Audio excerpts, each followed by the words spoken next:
de Guanajuato también? Sí, de León. Ah, de León León. ya le puede enviar su presentación que ¿No puede? claro, Pero se pone que si no puede hacer mi presentación, dice. Que aquí nos lo ponga, Ay, que nos lo mande ahí, ¿no? A ese correo. Ahí está, mira. No. ¿Dónde no? Dice León. Bueno, que temas sobre los estudios, pero pues hay muchas cosas allá. Sí, claro. ¿Tú dónde estás, Jonathan? O sea, ¿qué eres maestro o qué? ¿O qué onda? Claro, sí. ¿No se escucha? Porque si no, no va a poder responder. ¿Me escuchas, Jonathan? ¿Por qué no? Canciones están muy mal. Jonathan, ¿me escuchas? No, no me escuchas. Jonathan, ¿me escuchas?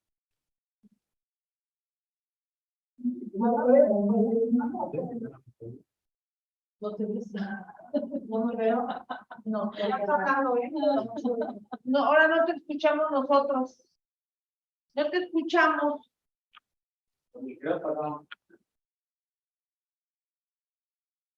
No, no. dice que A no se ver, oye. nosotros aquí no. Hola, nosotros aquí nosotros a él no. Ah, él sí nos escucha. Sí. Ah, pero nosotros no te escuchamos, Jonathan.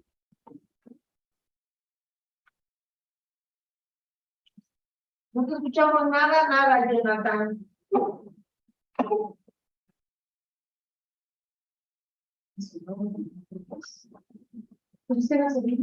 No, ¿cómo? No te escuchamos, Jonathan.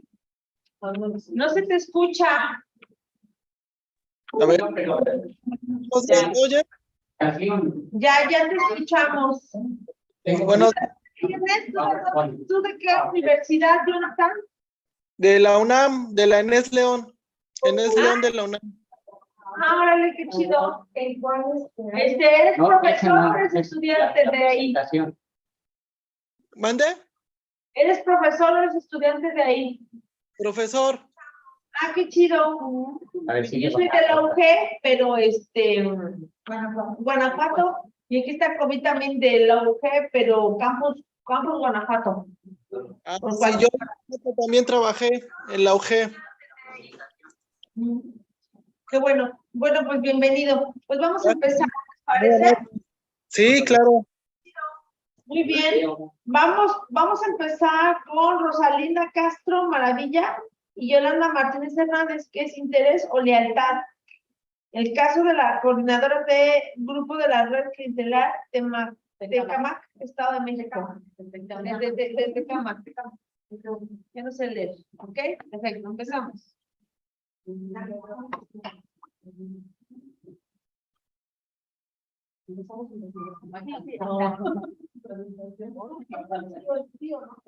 Está muy frío.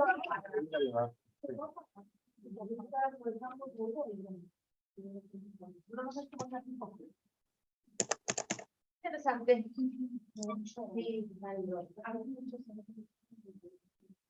Sí. Sí, y bueno, si te parece, puedes participar interactivamente, ¿no? Por favor. ¿No? Okay. Vamos a empezar ahora. Ok, bueno, pues comenzamos. Mi nombre es Yolanda Martínez Hernández, como ya lo comentamos, y nuestro tema versa sobre las redes clientelares. Caso concreto, Tecamac, Estado de México. El papel que jugaron en muchos aspectos coordinadoras de grupo.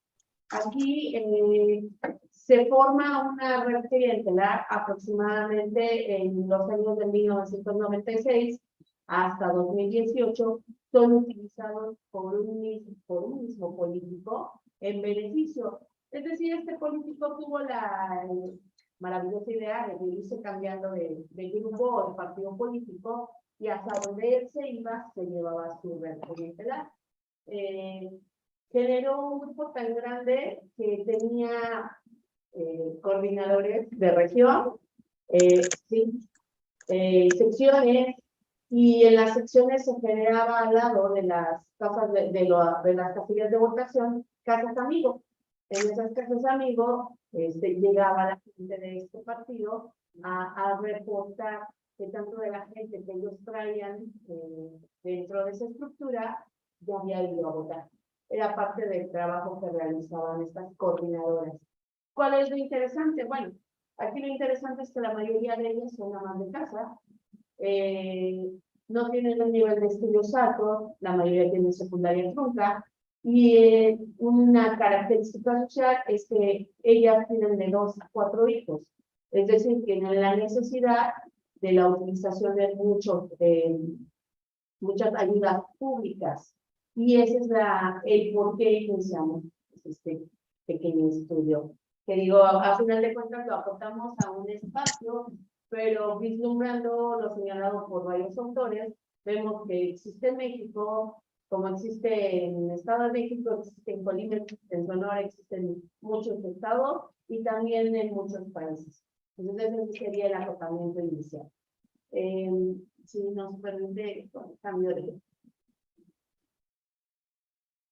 Gracias. Bueno, ubicamos regionalmente hablando a Tecama entre lo que es el norte del estado y colinda con Zumpango, Temascalapa, Nextlalpan, una parte con Tonalita, Ecatepec, gran parte colinda con Ecatepec, Acolman y Teotihuacán. Es como queda estructuralmente, geográficamente, digámoslo así, Tecama.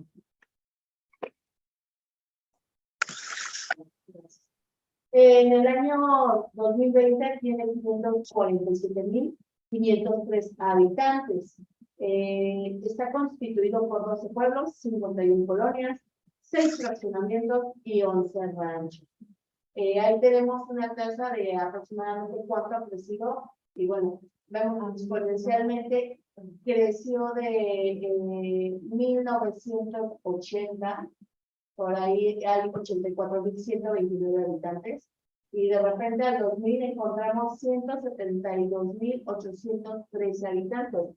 La cantidad en la que creció exponencialmente pues fue entre los 90, ahí se generaron muchísimos fraccionamientos, consecuencia obviamente de estos negocios que se generaron allá, y de ahí al 2010 hay una población de 364.579 personas. Hay una tasa anual de crecimiento de 7.5, lo que significa que en 10 años el municipio duplicó su población y se ubica entre los primeros 20 municipios con mayor población en el Estado de México. Aquí hablamos del alcalde en cuestión, que es Salvador Bedoya. Ha sido alcalde de Tecama 4 periodos, en 1997 al 2000 por el PAN, en el 2003 al 2006 por el PRI, el Partido Verde, en el 2009 al 2012 por el PRI, y del 2015 al 18 nuevamente por el PRI. ¿Y él dejó 3 años? Sí, Y luego otros 3 años. Va dejando cada 3 no años. pero esos 3 años fue es diputado. O sea, no ha dejado de estar continuamente en el poder. Sí. Aquí lo interesante, es lo grande, lo bien estructurado, lo fuerte de su red clientelar, porque ahí la gente declara abiertamente que mucho de lo que genera es esa satisfacción de estar dentro de la red y los beneficios, el reconocimiento tanto del patrón como del cliente, de que está dentro de esa estructura, y ese beneficio simbólico que le puede representar. Muchos ni siquiera están por el beneficio económico, es por estar con él. Entonces, esa ideología tan fuerte que se percata al momento de las entrevistas es lo que nos generó el estudio, porque es mucho tiempo en el poder, si lo vemos tal cual. O sea, son más de 15 años. Y de alcalde. De alcalde y de diputado local. Alcalde, diputado local, alcalde, diputado local. Y hay un periodo en donde, por ejemplo, él, bueno, ya tiene un grupo político y una persona que del grupo político, que es Rocío Díaz Montoya, ocupa la presidencia cuando él no está y al mismo tiempo es diputado local. Entonces, ahí tiene el control tanto del municipio como la diputación local, ¿no? Bueno, continúo. Sí, gracias. La siguiente lámina, por favor. Bueno, vemos que para Corranchano el clientelismo consiste en un intercambio de bienes desiguales. Estos bienes varían, pero Corranchano destaca, perdón, que los bienes son escasos y no necesariamente hablamos de dinero, lo que comentábamos dentro de la entrevista, ¿no? Muchos nada más están por el reconocimiento de formar parte de esta red. También nos dice Rocío que el vínculo clientelar se desarrolla en una relación de interdependencia entre el patrón y el cliente. El primero va a necesitar votos, mientras que el segundo requiere de bienes, ya sea en especie o en dinero. Pero las necesidades aquí son más importantes las del cliente y más urgentes que las del patrón. También vemos que Barlos nos dice que el clientelismo no solo involucra un intercambio material, votos por favores, por así decirlo, sino que también existen o coexisten en este tipo de vínculos dimensiones complejas y afectivas. Ella explica que en los vínculos clientelares existe un cúmulo de relaciones sociales en donde las prácticas culturales de las comunidades influyen entre las relaciones del patrón y los clientes. Hay factores en esta relación como lo es la gratitud, la solidaridad y la lealtad, que son bien importantes en estas relaciones. Aquí en este caso concreto, yo creo que podríamos hablar muchísimo de lealtad. Hay mucha lealtad hacia el personaje, no tanto hacia la situación que ha generado en todo el municipio. Hay una exclusión de quienes no están a favor de él, pero los demás gozan de los beneficios de estar con este. Incluso se plantean estas dos definiciones porque son como un contraste entre ellas, ¿no? En una nos habla sobre una visión del clientelismo instrumental, que es, yo te doy al cambio algo, tú me regresas un favor, y en la segunda, pues ya estamos hablando de que coexisten otro tipo de elementos, ¿no? El tema de la lealtad, el tema de a lo mejor de la solidaridad, sentirme bien en esa estructura clientelar. Entonces ahí como que quisimos dar la segunda definición un poco para entender qué es lo que está pasando con las coordinadoras de grupo, ¿no? Tratamos de entender si estaban ahí solamente por un bien material o había otras cosas dentro de su motivación a permanecer en esta estructura, porque además hay otra cosa. Las coordinadoras se entrevistaron, las coordinadoras de grupo específicamente que se entrevistaron para este documento, llevan muchísimos años en esta estructura. Entonces, bueno, más adelante vamos a ir viendo qué reciben y también, por ejemplo, un poco lo que decía ella, las respuestas que nos dieron en el sentido de que estás aquí solamente porque recibes una despensa, porque recibes a lo mejor un paquete para hacer estudios, porque llegas a recibir en algún momento dinero, ¿no? Por estar dentro de esta estructura, o es lo único que te motiva o hay otra cosa atrás, ¿no? Entonces, bueno. Perdón, no sé si cambio adelante. Gracias. Bueno, aquí vamos a ver que un patrón político, que es el caso que tenemos, es quien ocupa la parte más alta de la estructura, posee el capital económico, político y social, y lo utiliza para proteger y beneficiar a otros actores en situaciones desfavorables, para así obtener o mantener cargos de poder formal. El mediador político es quien ocupa la segunda posición dentro de esta estructura y es un operador político que crea y permite un vínculo entre el patrón y el cliente. Este actor va a articular las demandas de los clientes al patrón y va a canalizar los recursos del patrón hacia los electores o votantes. El apoyo político de estos hacia aquellos. Y por último, vamos a encontrar que el actor o el cliente se va a ubicar en la parte más baja de esta estructura jerárquica de la red clientelar y va a participar dentro de esta estructura brindando apoyo al patrón político a través del mediador en un intercambio de bienes, favores y servicios particulares. Y esto coincide con lo dicho por Aurelio, donde nos habla de exactamente esta situación de cómo se van formando las redes ¿Qué beneficios obtiene? ¿Quién forma parte de él? Nos regala la siguiente lámina, por favor. Bueno, aquí ya me toca. En esta estructura, en esta red clientelar, como pues ya decía mi compañera, o sea, podemos encontrar los tres actores principales. Sin embargo, esta estructura es muy amplia, porque como ella lo planteaba también hace rato, está dividida en 24 regiones, todo el municipio lo dividieron en 24 regiones. En cada una de esas regiones hay un coordinador al que llaman coordinador de región. Después, todo el municipio está dividido a partir de las secciones electorales. Entonces, en cada una de esas secciones electorales está coordinado por una persona que se tiene llamado coordinador de sección. Y ellos, cada uno de los coordinadores de sección tienen a su vez entre 20 y 30 coordinadoras de grupo. Y cada coordinadora de grupo, que en general son mujeres, ahí sí encontramos la presencia de 2, 3 hombres, pero la verdad es que la mayor parte de las coordinadoras de grupo son mujeres, y pues ellas son las que se organizan, encargan de organizar a los clientes, ¿no? En el caso tienen un coordinador general, y también tienen, bueno, el patrón, ya sabemos que es Mina Bedoya, y entonces tenemos en esta estructura clientelar 4 coordinadores en total. Y bueno, un poco coincide con lo que varios investigadores o académicos plantean, que conforme va una red es amplia, pues se va aumentando el número de mediadores precisamente para que sea el vínculo entre lo que es el cliente y el patrón, ¿no? Por favor, la siguiente. Aquí ya está lo que yo planteaba hace rato. Hay aproximadamente, bueno, 24 coordinadores de región, 157 coordinadores de sección, porque así son las secciones, es el número de secciones electorales en los cuales está dividido el municipio.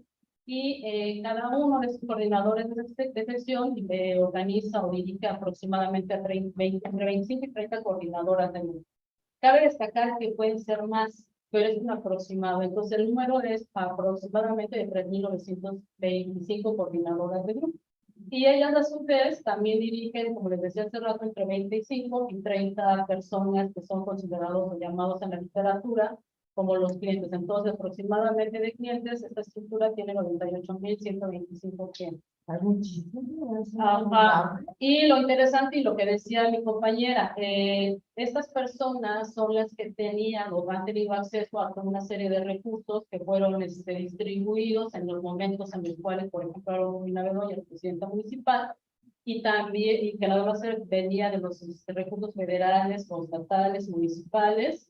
Y no solo eso, sino que también las personas que estaban fuera de esta estructura no recibían ningún tipo de apoyo. Entonces, si alguien quería acceder, por ejemplo, una beca para la primaria de sus hijos, una beca para la secundaria, tenía que formar parte de esta estructura, es decir, anotarse en los grupos de estas coordinadoras, ¿no? Y si no lo hacían, pues no, este beneficio, este apoyo que estaba destinado a los sectores vulnerables, pues nunca les llegaba.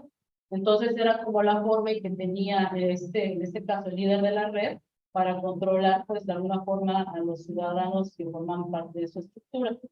Y también, bueno, tuvimos la oportunidad del coordinador pues el coordinador, perdón, el coordinador general, es el quien se encarga como de dirigir realmente a toda esa estructura, pues es un sobrino de Manuel Pinabel, ¿no? ¿Le cambias, por favor? Muchas gracias.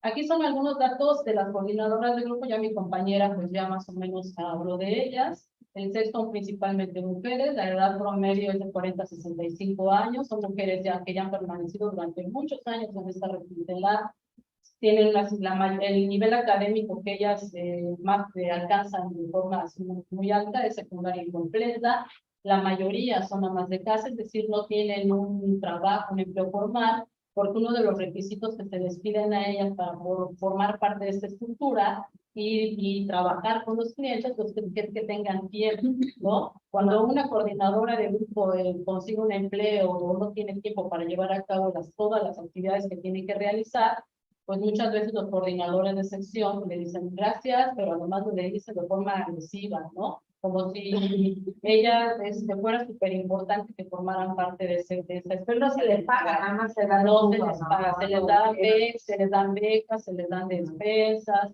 se les dan boletos para el cine, para eventos musicales.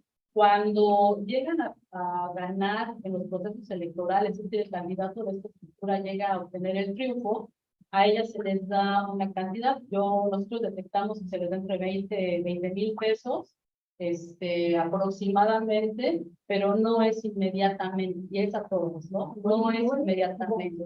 Se les da cuando después, o se les da antes de que sea un nuevo proceso electoral. ¿Más de? Sí, condicionado.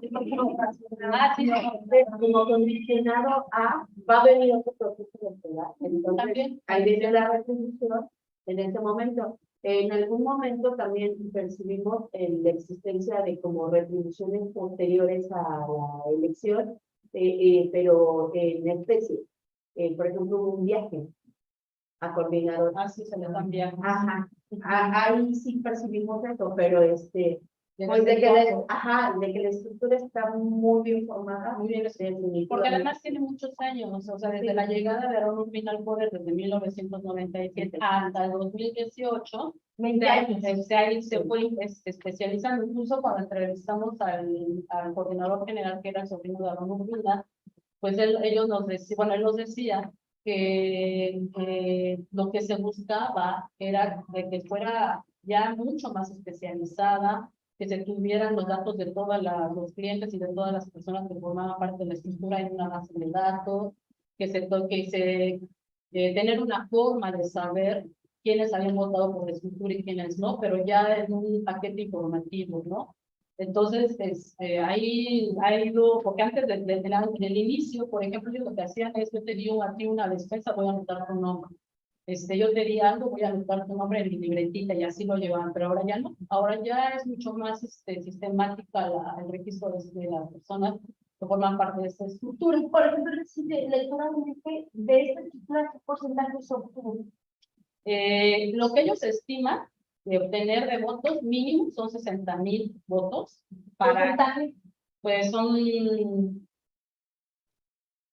¿Cuál sería el porcentaje? Estamos hablando de que son como 190, menos de la mitad de los clientes son los que votan, ¿no? Pero ahí la ventaja es que al haber tantos partidos políticos o tantas coaliciones, o sea, al ser menos de la mitad, pero se van dividiendo y él en muchas ocasiones terminarán solito. Ahora, por ejemplo, como le decíamos ayer, ahora, bueno, por ejemplo, en ese proceso electoral que pasó, ganó el PRI, la coalición del PRI-PAN, Morena llegó solo, o sea, se quedó en segundo lugar, pero lo perdió porque el PAN y el PRI se coaligaron. Solitos no hubieran ganado Morena. Entonces, en el caso de esta estructura, antes de que existieran esas coaliciones en el municipio, ganaba sola. ¿No? Ahora ya tienen ahora sí que coaligarse por la fuerza que trae Entonces, Morena. la estructura no le da para ganar. No, en el caso de un partido político ya fuerte como en este momento de Morena, ya no le alcanza. Por eso necesita coaligarse, pero antes solita ganaba. De hecho, así es. De hecho, en el periodo que ellas nos muestran de los diferentes momentos en que era el Estado, hay uno en medio que es justamente previo PRI, después pasa al PAN. ¿Por qué? Porque lo votan, hace un berrinche, no me acuerdo bien cómo era, pero él no resultó ser el candidato del PRI. Hace un berrinche y entonces el PAN dice, ¿sabes qué? Es buen capitán, vente para acá. Y él gana en ese momento la PAN. Fue en el 97. Él menciona el PAN porque exactamente primero forma parte de la estructura priista, pero ciertos personajes dentro de la política ya le dicen no vas tú, se molesta, el PAN le hace ojito, se lo llevan al PAN y gana. Pero luego a la siguiente se regresan. Porque en realidad siempre fue priista. Lo que sucedió es que cuando llega, incluso lo eligieron como diputado local, por el PAN, pero cuando llega ya al Congreso empieza a armar toda una estrategia para regresar al PRI, pero ahí ahora ya regresar con el PRI, con todo el apoyo para ser el candidato del PRI en ese periodo de tiempo. Pero ahí tiene que ver con el músculo electoral que ya a la manera. Incluso la idea y eso fue como el resultado de las entrevistas, es que por lo que sucedió con el PRI, que en su primer momento no lo arropó, fue construir precisamente una estructura que le hiciera no depender de los partidos políticos, pero en realidad siempre ha sido priista. De hecho, hay gente entrevistada que te lo dice, yo no soy priista, yo soy violín. Ajá, O sea, ajá, no tienen una alianza política a un partido político, tienen una alianza hacia el personaje. Entonces ahí está lo interesante con él. A él, el regreso al PRI, pues obviamente tuvo que ver con el ser diputado local y convencer a varios diputados del PAN en volverse independientes para quitarle fuerza al PAN dentro de la diputación y regresar como un platillo al PRI. Sí, puede ser su estrategia. Bueno, entonces, son mujeres casadas, la gran mayoría, si no casi todas, y tenían familia, no tenían hijos, pero no una cantidad mayor de hijos, porque no les permitiría a esa, o a esas coordinadoras del grupo dedicarse a las actividades que ellos realizan, ¿no? Si continúas con la siguiente, por favor. Bueno, esas son las funciones de las coordinadoras de la red integral de Cámara, pero en un periodo no electoral. Ellas son las que de alguna forma vinculan, pues, de forma muy estrecha a los clientes con la estructura, ¿no? Con el líder, con los otros coordinadores. En ese sentido, bueno, se encargan, son los, como dice, son los mediadores, son los que se encargan de seleccionar a los clientes para que asistan a los diferentes eventos de la red, porque organizan candidatos de la estructura, eligen a quién les va a entregar el recurso de incentivo, recopila todos los documentos que se requieren para entregar todos los apoyos, van hasta las casas de estas personas para poder recuperar su información, limpia, incluso de forma esporádica en momentos no electorales y también electorales, de las calles del pueblo, de la colonia, también pintan las barras, todo dependiendo de lo que les indique, ¿no? Los coordinadores que están más arriba. Y también, por ejemplo, las ocupan en sembrar árboles en los espacios verdes y las primeras. Y en tiempos electorales, que sería la siguiente diapositiva, compañeros, por favor. Gracias. En tiempos electorales son los que se encargan de informar a los clientes cuáles son los incentivos que van a estar disponibles, los van a acompañar a recibir los estímulos que les serán entregados, promueven las candidaturas elegidas, repartiendo los volantes publicitarios, van a las calles, ¿no? Para tratar de convencer a los ciudadanos para que voten por el candidato, porque entonces no necesariamente va a ser Aaron Urbina, puede ser alguien de su grupo político, por ejemplo, la que más alto ha llegado en Rocío Díaz Montoya, ¿no? Pero hay otros que en este caso no hay uno. Que ahorita ya, por ejemplo, hay uno que de 2000, aproximadamente el periodo anterior, pues lo apoyaron, pero no lo tan bueno. Y pintan propagandas, el día de la jornada son las primeras en llegar a la casa amigo a las 6 de la mañana, se encargan de tienen una lista en donde van anotando a todas las personas de su grupo que ya asistieron a votar.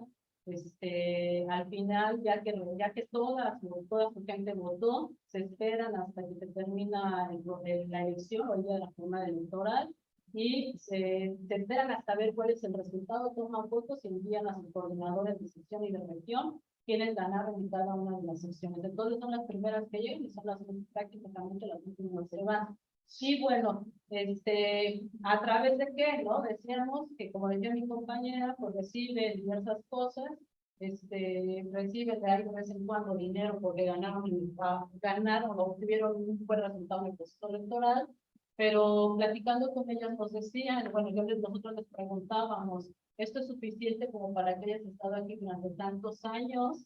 No recibe su salario, porque esta investigación solamente es de ella, pero es una investigación que es sobre los otros coordinadores de región y de sección, ¿no? Y ellos, a diferencia de ellas, sí tienen un empleo dentro del ayuntamiento, están vinculados con la Urbina, entraron a la estructura por invitación de la Urbina, pero están recibiendo un salario.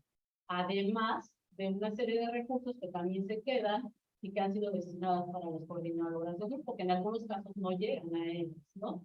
Entonces, en el caso de estas mujeres, pues que no tienen un salario mensual por formar parte de esta estructura, pues la pregunta era, ¿por qué estás aquí? Y ellas, como decía mi compañera, nos argumentaban, me siento que si me sucede algo, me va a dar estructura, me va a responder, ¿no? Si tengo algún tipo de problemática, siento que si les pido ayuda, ellos me van a ayudar a resolver. También un poco coincidiendo con lo de Aullero en el caso de los clientes, sienten que están haciendo algo importante con su vida y se sienten a gusto formando parte de esto. Entonces, nosotros les preguntábamos, bueno, a pesar de que incluso son maltratadas por los coordinadores de sesión, ¿ustedes quieren permanecer aquí? Y nos decían que sí, sí. Ellos lo saben que no le están pagando, por estar haciendo todo el trabajo, porque además son las que más trabajan dentro de la red clientelar. A pesar de eso, ellas quieren estar. Qué loco. No, muy bien. Yo sería como el, ya terminamos. Qué interesante. Y bueno, ya con esto vamos ahora con COVID. Porque fíjense que no, pero yo decía ¿por qué? Porque, bueno, más o menos vamos a hablar de lo mismo, ¿no? Exacto, más o menos el tema, ya lo vamos con Joana y luego finalmente con Rodato. Y aquí esto les pregunto porque así como tres congresos de la zona, vino ¿te acuerdas de este norteamericano que vino a la ponencia magistral? Y él decía que, exacto, que justo a Kenneth Green yo le hice entrevistas en Betano, la coordinadora, a Kenneth Green de la Universidad de Austin, en Texas.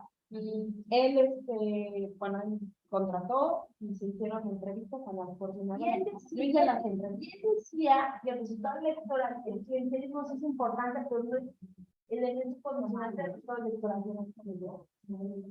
En este caso, sí. Sí, ¿verdad que sí? Sí. Yo también creo que algo le falló ahí en la metodología.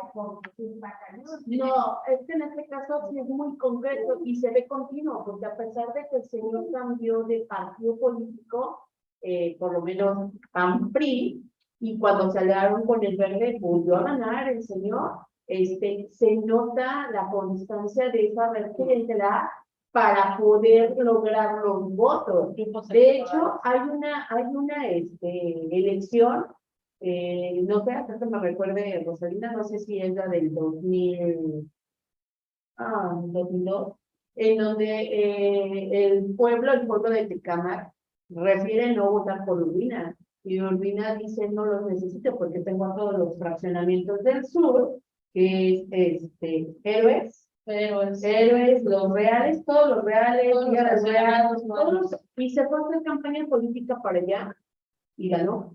Pues mira, exactamente hizo el papel de Morena ahora, porque tiene el puerto Morena y como habla el señor. Y las esperamos que se congregados con los resultados. Gracias. Bueno, primero, bueno, muy buenos días a todas, a todos.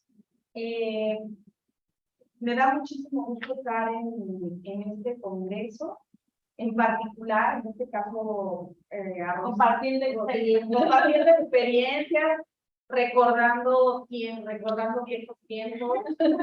No, es que era toda una odisea entrar y salir de Tecámac. O sea, además siempre me decían, no te subas a tal camión, vete por combi, aunque le des la vuelta. Recuerdo muy bien cuando comentabas, por ejemplo, lo de los listados más rudimentarios de las coordinadoras. Yo recuerdo perfectamente las hojas prácticamente en el cuaderno en el que tenían las tablitas, tenían los nombres, venían, por ejemplo, cuántos integrantes mayores de 18 años tenían por familia, y creían que si tales personas, qué actitud habían mostrado cuando ellas las habían visitado en el domicilio, si las veían o no convencidas. El día de la elección se presentaron 3, se presentaron 2, se faltan tales. Y recuerdo muy bien que de manera muy rudimentaria ellas señalaban así de no, a ver, salí muy baja, yo tenía que haber tenido X número por sección y ahora tengo este número, sospecho que tal persona, tal familia, tal grupo no, yo las vieron casi platicando con las del otro grupo, las del otro partido, y aquí no, y la gente traicionera, y te dije que, o sea, una cosa maravillosa. Yo recuerdo que fue una muy buena experiencia haber llevado a cabo este trabajo de campo, pero bueno, me da mucho gusto escucharla, me entusiasma muchísimo, me da mucho gusto conocerte. Yo te había leído en algún paper, siempre lo recomiendo dentro de cuando doy la materia de clientelismo. Y de hecho, si a Rosalita yo la he leído, siempre la pongo en mi programa. Y por fin tienes rostro. Porque de verdad que no la entonces, me parece que se encuentran las mejores armas. Bueno, sigamos, si no, nos van a correr. Bueno, vamos a ver, voy a pasar rapidísimo. En este caso, yo vengo a presentar una ponencia que, bueno, en términos generales se llama, la titulé Desafíos de la Democracia en México, Proceso Electoral 2020-2021. Ahora bien, siguiente, por favor. Bueno, durante el proceso,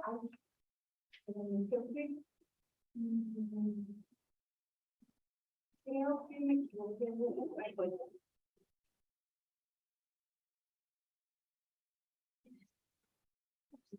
Sí, eso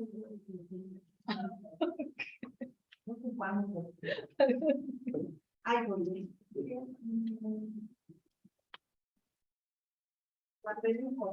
Mi computador. Bueno, perdón, ¿la puedes poner y ya como en esta? Por favor. Ok, bueno, no. Sí, bueno, si le doy el paso a rodarte y necesita arreglar, ¿vale? Está bien, porque tenemos el tiempo en sí, por estar aquí platicando con unas compañeras. Muy bien, rodarte tienes, no, mejor Jonathan, porque ese tema Jonathan fue de empresarios. Muy bien, Jonathan, tienes, pues mira, ya 20 minutos, ¿verdad? Ajá. Pues Jonathan. Tengo problemas tecnológicos con Jonathan. Jonathan. Hola, Perfecto. hola, disculpen si me apoyan con la presentación, es que la acabo de enviar, pero parece que hubo unos problemas con el envío. Quiero saber si ya le pudieron llevar. Vamos a este tema, vamos a ver con rodar sobre esta parte. Bien, perfecto. Bueno, muy buenos días. Ya saben, soy Raúl Rodarte García de la Universidad Autónoma del Estado de Hidalgo, del área de Ciencia Política de la Administración Pública. Y pues nuevamente me da mucho gusto volver a trabajar con la Sociedad Mexicana de Estudios Electorales, de la cual soy miembro, pero pues se retiran tiempo, ¿no? Pero bueno, realmente hace un rato la doctora Aile me hacía la pregunta, ¿por qué la religión, no? Y les comentaba un caso feo que tuve en Estados Unidos, donde una pareja me agredía porque era maestro y decía que yo estaba maltratando a los niños, que no tenía piedad de ellos porque les enseñaba la teoría de la evolución y que pues realmente pues, Dios no me había dicho nada de esto y bueno, un montón de cuestiones que fue demasiado incómodo para mí, ¿no? Posteriormente, después de estar estudiando las elecciones en Latinoamérica, pues resalta ese caso de cómo la religión ha estado influyendo en los diferentes candidatos, pero más que nada en las diferentes elecciones para tomar posición. Entonces, en ese sentido, me surgió esa necesidad de poder estudiar, bueno, al menos, pues crear un marco de cómo está actuando las religiones, y hablo en plurales, las religiones en todo el mundo. ¿Y por qué hablo en plural? Porque no es exclusivo de la religión cristiana, ahí engloba todo, ¿no? La cristiana o la budista o el islam, las que están siendo los entes políticos que están controlando a la sociedad. Hace un rato tenían una discusión muy buena sobre la conciencia política. Decían, es que los ciudadanos hacen esto y no hacen esto y esto. Pero realmente nos hemos puesto en ese lugar donde cada ciudadano es bombardeado por un montón de instituciones, de personajes, como ahorita lo presentaban ustedes, políticos para controlarlos, poderlos manipular. Creo que en ese sentido el ciudadano francamente está expuesto siempre a que lo utilicen y a evitar algo muy importante que es lo que yo estoy mencionando en este trabajo. A crear una conciencia política que realmente lo plantee como un sujeto que pueda hacer un cambio político-social. Porque en ese sentido es lo que se está manifestando. Podrías empezar a cambiarla. Qué interesante, pobre ciudadano, ¿no? Sí, o sea, si somos realistas, él es víctima, ¿no? De toda una estructura de control de poder. Qué miedo. En ese sentido hay que reconocer, y lo más curioso, que al menos el sistema capitalista se planteó como un sistema laico, ¿ah? Y hasta religioso en el primer momento entre los siglos XVIII y XIX, cuando se enfrentan las estructuras burguesas contra las monarquías. Y en este sentido, una de sus banderas era la división total del poder político y la religión, para, en este sentido, dejar libre a toda la ciudadanía que pudiera insertarse dentro de las estructuras del sistema político. Pero, adelante.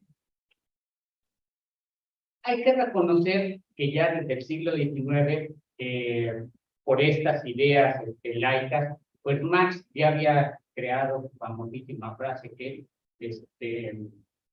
la religión es el opio del pueblo. Y en ese sentido era parte de toda esa estructura positivista que trataba de ensalzar la ciencia como una base primordial para que la sociedad se desarrollara. Pero ¿dónde se quedó esta situación? Cuando en muchos levantamientos populares, principalmente lo que se llamó la Comuna de París, se tuvo miedo a esa toma de conciencia total de la población para tomar el poder político, y en este sentido visualizaron que era necesario el control.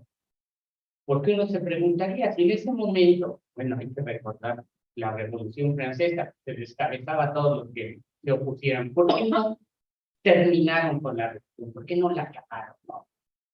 Básicamente porque se dan cuenta que era una forma de estarlos controlando, y en ese sentido nos tenemos que explicar por qué no desapareció las religiones, porque se pudieron complementar con el poder para seguir controlando. Sí. O sea, no me puede decir que hay una iglesia pobre. Todas las religiones tienen riquezas. Y tú presentas un tema, ¿cómo se dice? Una investigación sobre el control de la religión, o nada más un... Ahorita nada más es un panorama general. Okay. Entonces, en ese, bueno, ayer estuvieron hablando sobre las religiones. Ellos presentaban datos de porcentajes de influencia, porcentajes de porque población, hay etcétera. encuestas, un chavo, una encuesta que te puede ayudar a sacar esto teórico de manera empírica, ¿sí? Porque hay investigaciones empíricas sobre esto para que vaya entendiendo la influencia real. Porque sí me queda claro que hay, o sea, a todos queda claro que es un control de todo. Pero aquí lo interesante es, por ejemplo, en el caso del clientelismo, o sea que vamos, estamos viendo al campo, estamos viendo, digamos, quién, cómo, cuándo, qué porcentaje. Digo, es una labor bien interesante. Por ejemplo, en Guanajuato, el control de la iglesia católica es brutal sobre los ciudadanos. Pero, por ejemplo, en estados como donde es triste el asunto, donde es a lo mejor Morena, y la iglesia no está afuera, y cuál es el papel, eso sería interesante, ¿verdad? Sí, bueno, seguimos entonces con mi presentación. Debemos de reconocer eso, ¿no? Que siempre todas las religiones, ejemplos hay, el Estado Islámico, que fue algo que trató de destruir a todas esas sociedades musulmanas o árabes, bueno, es que no son tantos árabes como se dicen, pero musulmanas, para poder destruir entonces esa independencia política de todos los estados laicos. Pero también cuánto han utilizado, por ejemplo, el budismo, ¿no? Al famoso Dalai Lama, para estar atacando a los chinos, ¿no? Al régimen comunista. Bueno, iba a decir comunista, socialista chino, y es que se acepta todavía el socialismo. Pero en este sentido, en América Latina, el caso más brutal, pues es Brasil, ¿no? Adelante, para que, a ver si ya... Brasil, porque con el neopentecostalismo, inmediatamente se vio cómo esa iglesia se pudo insertar en las estructuras, que en este caso mis compañeras también ya mencionaron algo, de esos barrios pobres, que no tenían los elementos necesarios para sobrevivir, pero que realmente los estados no habían trabajado en básicamente su educación. Entonces, son sociedades con demasiada pobreza, pero también con niveles educativos muy bajos. Entonces, en ese sentido, pueden exaltar sus ideas religiosas básicamente las cristianas protestantes, que hay que enaltecer la sociedad de consumo porque es parte de esa libertad individual que ellos pregonan.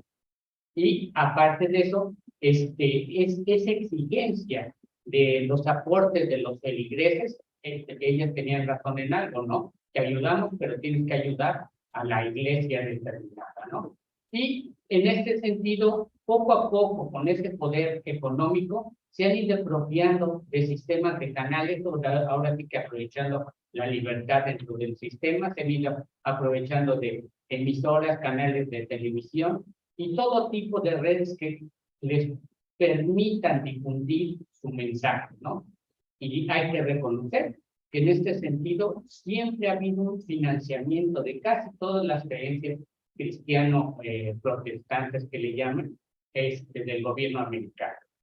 Nosotros no lo tenemos que olvidar porque, bueno, y los peruanos tampoco, porque tuvimos al famoso Instituto Lingüístico de Verano, que fue una de sus entes que crearon para difundir la religión protestante dentro de América Latina.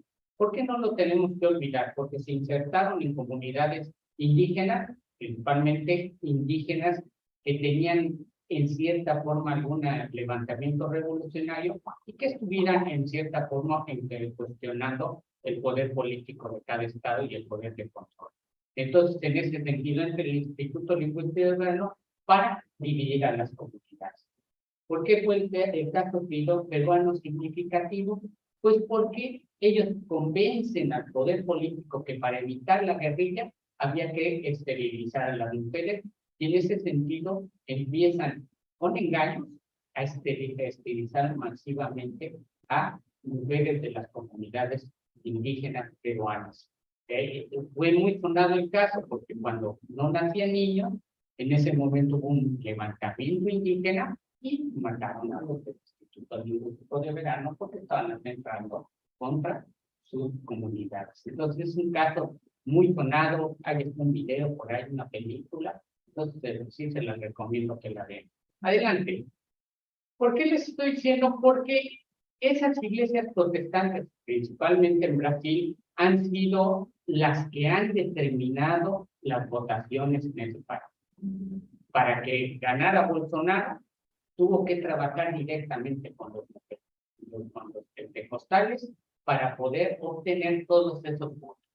Hay un control absoluto de las iglesias pentecostales de gran parte de la población. Y hoy, si vieron las noticias últimamente de Lula, Lula está acercándose a ellos para asegurar su triunfo.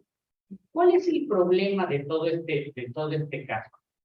Que ellos han ofrecido los votos en función de posiciones políticas. ¿Y cuál es lo básico que ellos están pidiendo? Que les den los ministerios de comunicación y de educación. Que en ese sentido, esa era lo que me mencionaba. Porque realmente la religión dogmática está en contra de la ciencia. Y en México, pues eso está en Brasil. Entonces, en ese sentido, si ellos han obtenido posiciones en los ministerios de educación y que han impuesto, digamos, temas antilaicos y que refuerzan más que nada el creacionismo religioso. ¿Por qué digo no? Porque tal vez el caso paradigmático es Estados Unidos, no Brasil. Porque en Brasil sí hay estados que de plano, todo lo que sea teoría de evolución, o en este caso todas las teorías del universo están totalmente desechadas, porque nada más se acepta el creacionismo, el cristianismo, en que Dios hizo todo en 7 días y no se puede estar cuestionando. Entonces una sociedad laica no puede convivir con una sociedad religiosa, porque están en completo conflicto. Adelante, sigamos con. Entonces, bueno, me decías del caso central del caso de España, ¿verdad? En el caso de México, esto es lo que ahorita discutía con un especialista en la religión, no tampoco difícil de nombre, ¿no? Del famoso,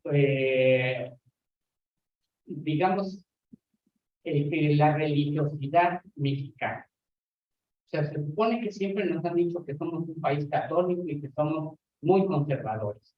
Pero en este sentido, si analizamos todo el caso latinoamericano, yo creo que somos de los menos, se puede decir, utilizados por la religión.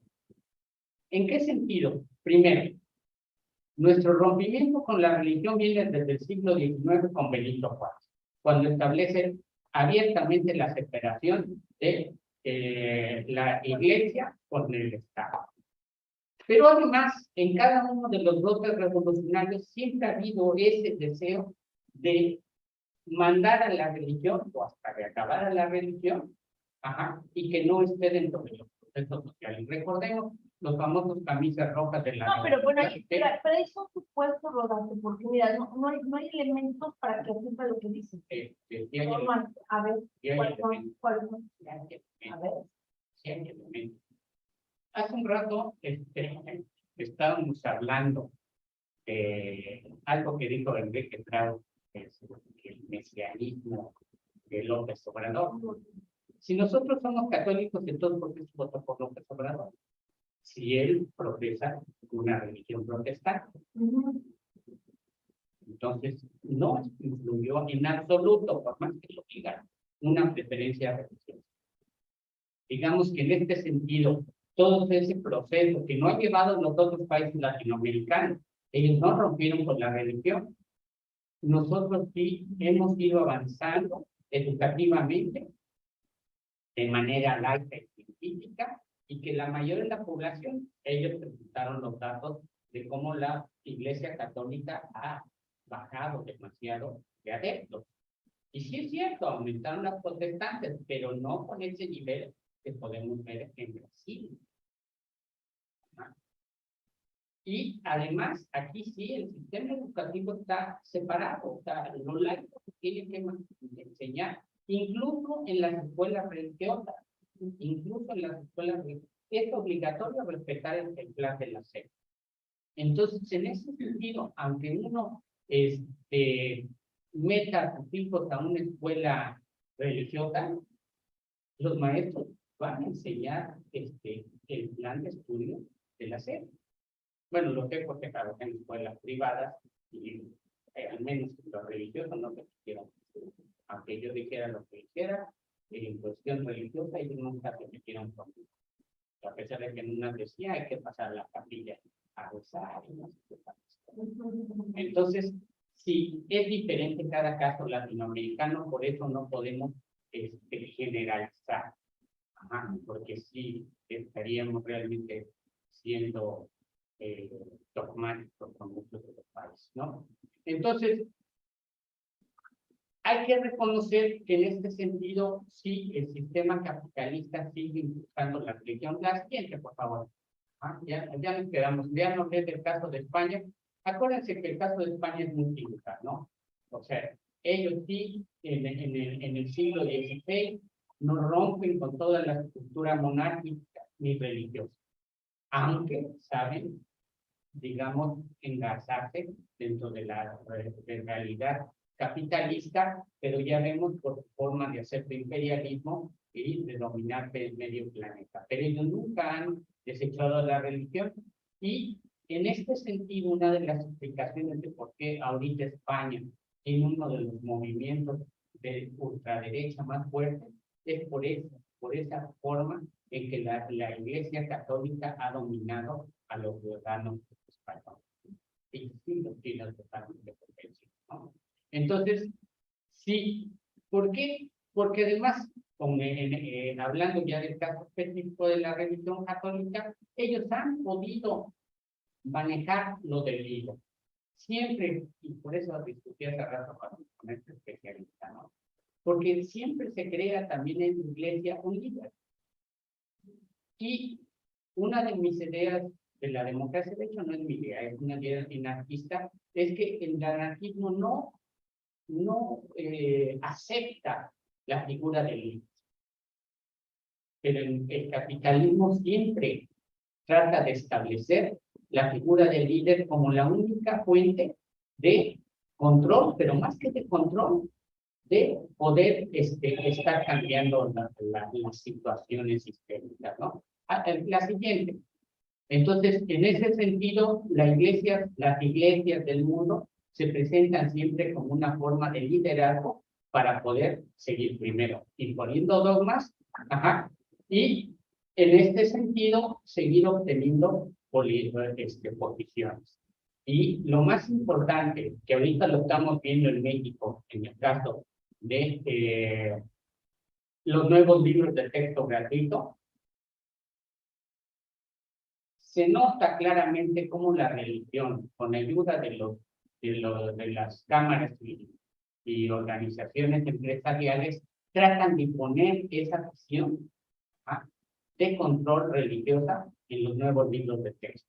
Cuando trabajé ese tema sobre educación, inmediatamente en la historia de educación sale como siempre ha estado actuando la iglesia y los indios, bueno, todos los grandes empresarios, para que los libros de texto reflejen su ideología. Y bueno, lo acaba de decir en cierta forma el presidente López Obrador con la secretaria de Educación Pública, si hay que cambiar los libros de texto porque durante el neoliberalismo se pusieron esos dos. Pero eso no es lo más importante. Lo más importante es que con las aperturas desde Carlos Salinas para privatizar la educación, en ese sentido se ampliaron el número de escuelas privadas y religiosas fundamentalmente, con el sentido ya de dejarles la educación, porque para el Estado neoliberal es incosteable, ¿no? Ineficiente. Acuérdense de un video que hay nosotros. Y en ese sentido, era también para reforzar ese control de la población y evitar cualquier toma de conciencia. Adelante, porque con eso ya entonces sí, en este sentido debemos de estar claros que no es que uno se oponga a las creencias espirituales, son parte de la esencia humana las creencias espirituales, pero sí hay que tener cuidado con ese control que las religiones como instituciones están sirviendo para manipular la conciencia y evitar cualquier cambio social de nuestro planeta y de nuestra sociedad, que pues ahorita como lo estamos viendo con las guerras, el cambio climático y el... Ahora sí. No, bueno, ojalá el siguiente congreso pues traiga datos sobre la influencia de la iglesia en México de manera real en la política. Me parece interesante porque yo sí creo que sí existe, creo que sí está, pero está como de lado, ¿no? Entonces sería interesante, ¿no? Sí, presentaron ayer los datos. Pero tú, en el caso, y ustedes, por ejemplo, ¿no ven algún papel con la iglesia en este evangelismo? No, Nada, no, nada. Muy bien. Ahora sí, bueno, muchas gracias. Bueno, a continuación voy a presentar algunos resultados de una investigación que estoy llevando a cabo.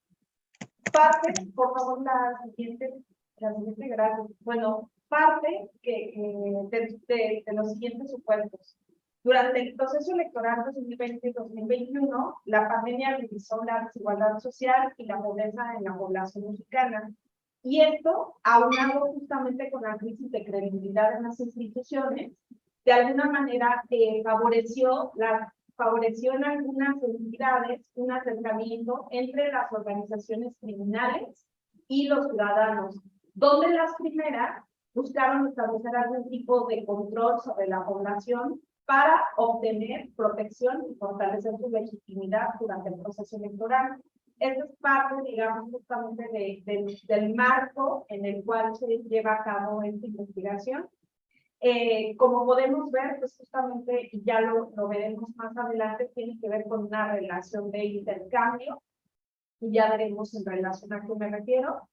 De acuerdo con áreas, dentro de la lógica de gobernanza criminal, los grupos criminales buscan infiltrarse en los gobiernos y las comunidades con el objetivo de controlar a la población civil, la actividad económica, y más aún, y aquí es justamente donde yo me voy a centrar, pues en la vida, en la actividad o en la vida política del municipio o de la región. Adelante, por favor. La presente ponencia es uno de los productos de una investigación que tuvo como objetivo analizar las particularidades de un intercambio de tipo clientelar ocurrido en el contexto del proceso electoral federal 2020-2021. El seguimiento se llevó principalmente con base en información bibliográfica y con información periodística.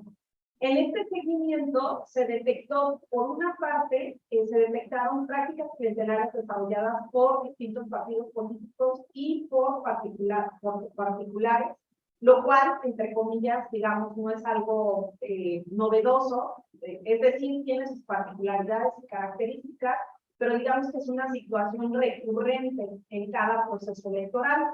No obstante, por otra parte, se detectaron que organizaciones del crimen organizado participaron de manera activa, repartiendo también diferentes apoyos económicos o en especie.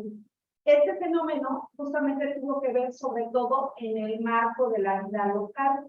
En este punto es en el que yo me voy a centrar en la siguiente presentación que les voy a hacer. Oigan, esto está de miedo, ¿no? Sí. A ver, los políticos, la religión del narco, ¿no? También está de miedo. Bueno, pues primero vamos a entrar justamente a un contexto económico muy rápido. De acuerdo con Furlong, el COVID-19 también puede llegar a considerarse como una pandemia de la desigualdad. ¿Por qué? Pues porque agudizó la precarización de las condiciones de millones de personas. Por ejemplo, en el informe Panorama Social de América Latina, realizado por la CEPAL, pues las proyecciones indicaron que hubo una fuerte recesión económica en la región, registrándose una caída del PIB de 7.7%, con lo que en 2020 la tasa de pobreza extrema se ubicó en 12.5%, mientras que la tasa de pobreza alcanzó incluso el 33.7% de la población. A partir de este dato, es posible afirmar que a finales del 2020, el total de personas pobres llegó a 209 millones, 22 millones más que en 2019. De ellos, 78 millones se ubicarían en pobreza extrema, lo cual implicó 8 millones más que en 2019. Digamos, este es el marco de contexto económico. Siguiente, por favor.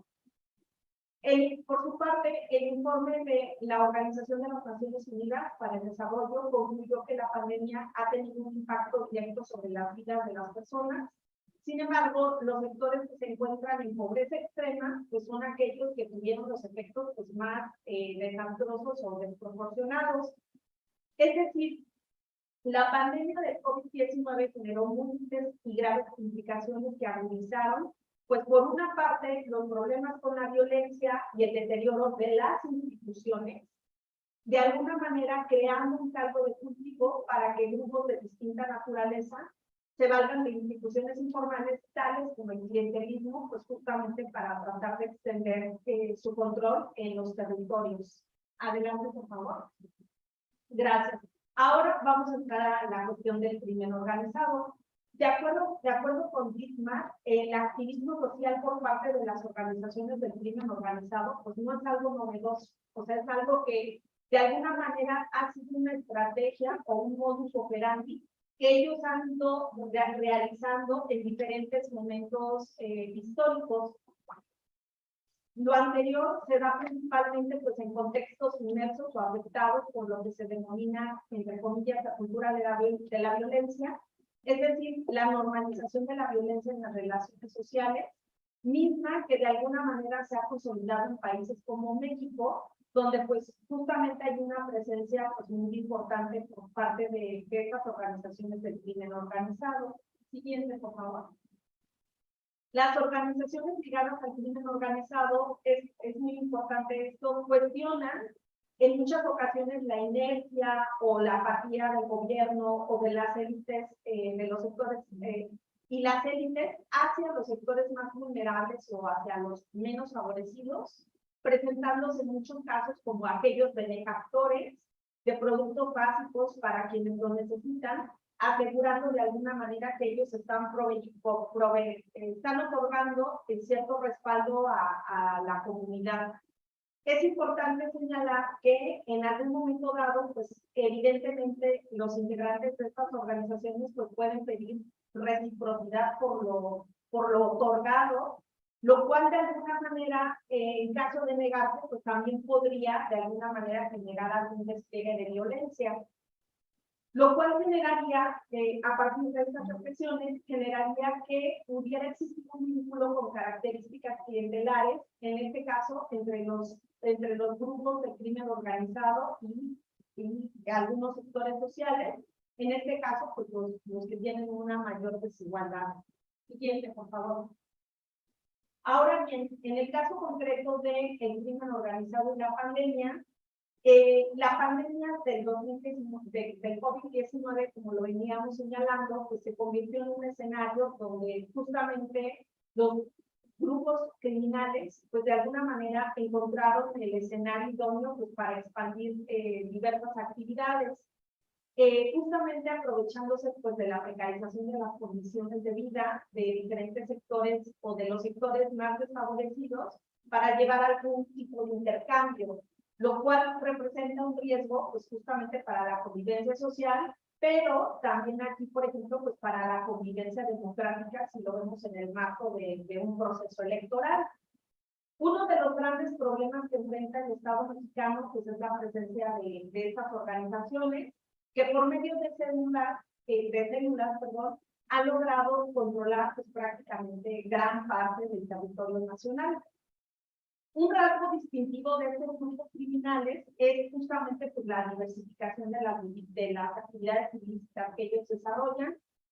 Sin embargo, en términos políticos y económicos, sobre todo a nivel subnacional, han logrado en muchas ocasiones pues, incluso desestabilizar las instituciones democráticas, ya sea justamente por una cuestión de violencia frontal o por hacer el uso, pues justamente de prácticas como la corrupción o como el clientelismo.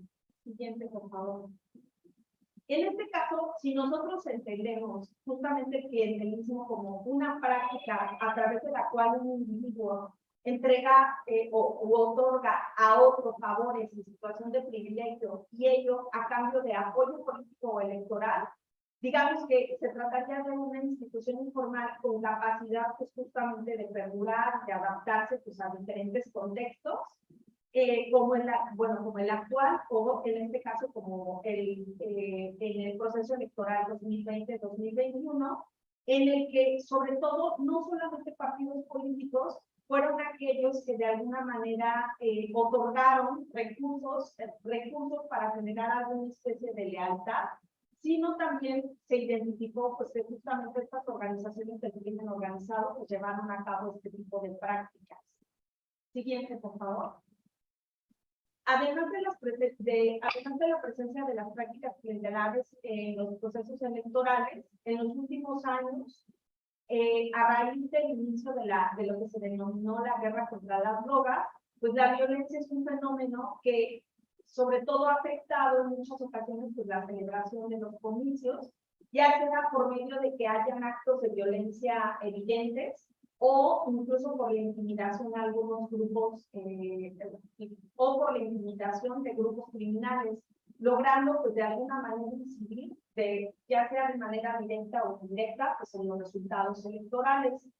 En el caso particular del proceso electoral del 2020-2021, sobre todo en los meses de abril del 2020, en las redes sociales y en diversos medios de comunicación, pues se mostraban imágenes o videos incluso en que presuntos integrantes del crimen organizado pues repartían artículos de primera necesidad a pobladores, sobre todo de colonias de escasos recursos. Esto ocurrió en diferentes entidades de la República Mexicana, principalmente, por ejemplo, en Jalisco, Michoacán. ¿Cómo relacionas sus proyecciones? Ahorita vamos. Sí. Eso es como lugar.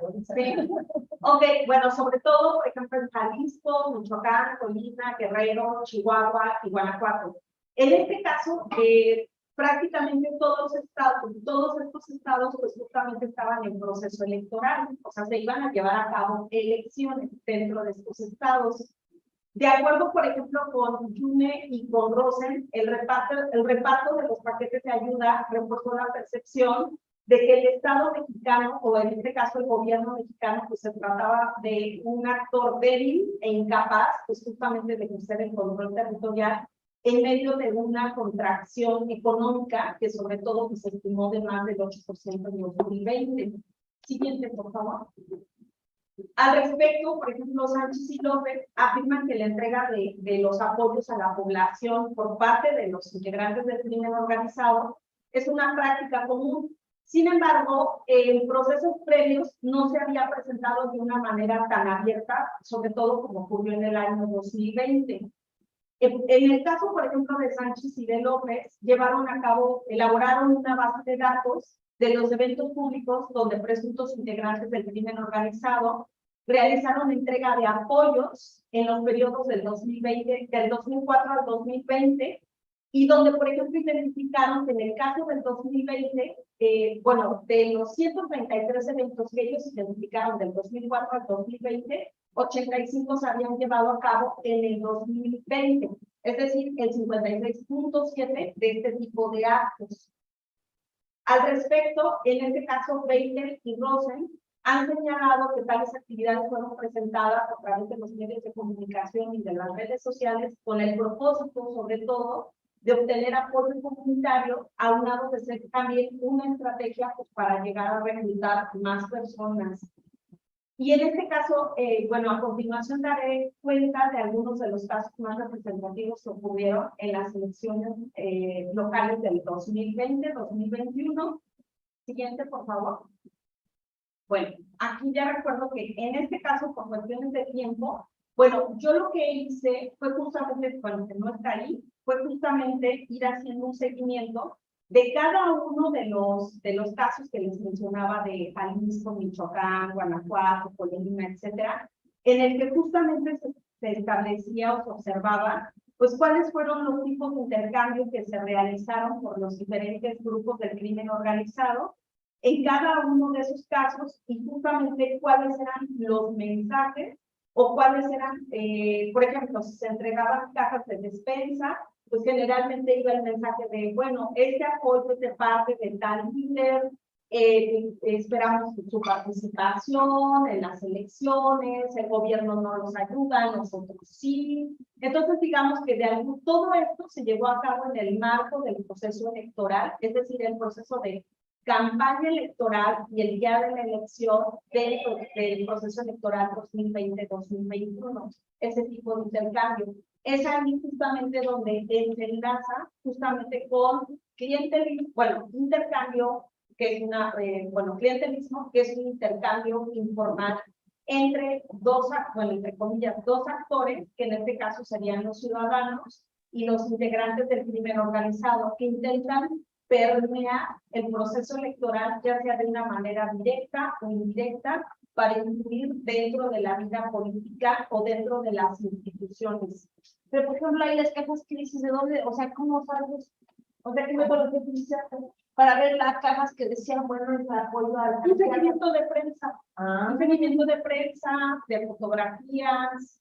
Se hizo un seguimiento de prensa por cada estado y justamente dónde se llevó a cabo, qué actores lo entregaron, a qué partido político justamente ellos beneficiaban, etcétera. No, pues sería muy interesante, pues, estas conclusiones, ¿no? Por ejemplo, en Guanajuato, ¿a qué partido beneficiaron? ¿En qué municipio? Digo, ¿no? Digo, esto es una investigación que está realizando. Pues sería muy interesante ver, pues, en concreto, en qué municipio, a qué partido beneficia el crimen organizado, ¿no? Sí, en este caso, por cuestiones de tiempo, lo que quería hacer es el planteamiento más el respaldo, digamos, justamente de las circunstancias, del contexto económico, de la cuestión de la cuestión económica, la cuestión que tiene que ver justamente con el crimen organizado y elecciones, por ejemplo. No, yo no digo que no, o sea, que no pasa, sí pasa, o sea, la verdad es que sí pasa. La cosa interesante es, como decía muy bien la chica, ¿no? O sea, por ejemplo, en un municipio que está pasando, o sea, como ir relacionando esto, que parece un tema muy novedoso, y me parece que es muy importante, o sea, el hecho llegó para quedarse, y ya no solo con los políticos, sino también el narcotráfico. Entonces, yo sí creo que esto abonaría mucho dentro de la cultura política, pero si son más como de un municipio compartido, eso sería interesante. Sí. Bueno, tengo un avance. Bueno, termino rápido con mis conclusiones. Bueno, con base en los elementos presentados, pues se puede vislumbrar que justamente la pobreza, la desigualdad, el debilitamiento de las instituciones formales y el crecimiento de las instituciones informales, en este caso, como el clientelismo, además de la violencia, pues limitan una consolidación de un Estado fuerte, ya que justamente se evidencia pues, la falta de capacidad por parte de las instituciones del Estado. No sé, no sé por qué, porque el narco ya se formó parte del Estado, eso lo viste. Mira, te pongo un caso Michoacán, ¿no? Que en una entrevista con una candidata decía, es que a la hora de las elecciones estaba el narco en las casillas, y te decía, ahí está tu dinero, para candidato. O sea, ¿no? Tenemos el caso Morelos, donde la mujer ganó la presidencia. Y entonces tiene fortaleza. Entonces, ¿en qué momento el Estado ya no forma parte del Estado? Es decir, el narco ya no forma parte del Estado en México. Pensar en narco y el Estado como dos cosas separadas, no sé, como una reflexión. Está bien, gracias. Para algunos especialistas, la entrega de paquetes de alimentos es una estrategia tan antigua como el propio narcotráfico. Los integrantes de agrupaciones criminales pues, suelen presentarse, entre comillas, como benefactores. Inicialmente, pues sin pedir nada a cambio, a través de la explotación de las necesidades justamente de la población en situación vulnerable, pues para un beneficio propio. Siguiente, por favor. En este caso, es evidente que la población pues, persigue la ausencia del Estado en los distintos niveles, por lo que los espacios vacíos pues, simplemente se ocupan. Es decir, mientras que las instituciones gubernamentales parecen por una parte cada vez más alejadas de los ciudadanos, en el cual, por ejemplo, son a través de largos e infructuosos trámites para solicitar un apoyo gubernamental. Por otra parte, se tiene a las organizaciones del crimen organizado que realizaron pues, la entrega, por ejemplo, de apoyos de manera expedita, además de estar presentes y de respaldar a la población desde apoyos económicos o en especie, pero no solamente, por ejemplo, en el caso de los procesos, en el marco de los procesos electorales, sino también, por ejemplo, en las actividades o en situaciones de fuerza mayor, como lo fue, por ejemplo, la pandemia, o como en algunas ocasiones ha ocurrido con los desastres naturales. Los motivos que explican este tipo de acciones pues, pueden ser varios, que para algunos expertos pues, van desde, por una parte, buscar el respaldo social hacia las actividades ilícitas que realizan los integrantes de estos cárteles de la droga, a través de la entrega de productos de primera necesidad o incluso de labores de infraestructura, y además de reafirmar su presencia en determinados territorios ante cárteles rivales y difundir, por ejemplo, las imágenes de las entregas para que salgan pues, justamente en los medios de comunicación, en los noticieros, en los periódicos nacionales, pero incluso también fueron noticias a nivel internacional, lo cual sin duda, pues de alguna manera también pretende permear en la opinión pública y pues también en la opinión de los ciudadanos. Siguiente, por favor. En muchos de los casos, se observa que las relaciones de intercambio que se establecieron, pues no difieren en muchas ocasiones de los actos que se alcanzan a ver, por ejemplo, en las mismas campañas electorales, donde justamente unos reparten y otros reciben.